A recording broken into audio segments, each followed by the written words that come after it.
সংযুক্ত আরব আমিরাতে দুবাই ও উত্তর আমিরাত প্রবাসী বাংলাদেশিদের সহজে ও দ্রুত সময়ে পাসপোর্ট সেবা দিতে আউটসোর্সিং এর উদ্যোগ নেওয়া হয়েছে।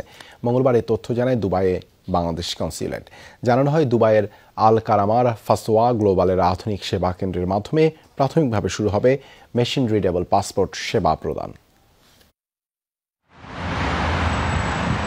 সংযুক্ত আরব আমিরাতে বসবাস প্রায় 12 লক্ষ প্রবাসী বাংলাদেশির প্রতি মাসে তারা কয়েক হাজার কোটি টাকার রেমিটেন্স পাঠান দেশে। তবে পাসপোর্ট নবায়ন করতে গিয়ে বরাবরই ভোগান্তিতে পড়তে হয় এই রেমিটেন্স যোদ্ধাদের।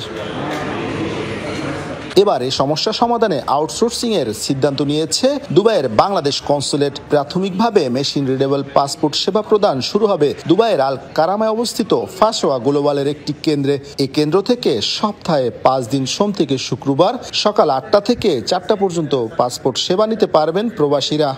এখানকার প্রবাসী বাংলাদেশিদের স্বচ্ছন্দে, নির্বিঘ্নে এবং কমফোর্টেবল এনভায়রনমেন্টে আরামদায়কভাবে তারা সেবা পেতে চান এবং এই আউটসোর্সিং যে সেন্টারটি উদ্বোধন হলো এর মধ্য দিয়ে সেটি নিশ্চিত হবে। অল্প সময়ে আমাদের প্রবাসী ভাই বোনেরা যাতে সহজেই খুব কোনো রকমের অসুবিধা ছাড়া সেবাটা পায়, সেটা হচ্ছে আমাদের নাম্বার 1 প্রায়োরিটি।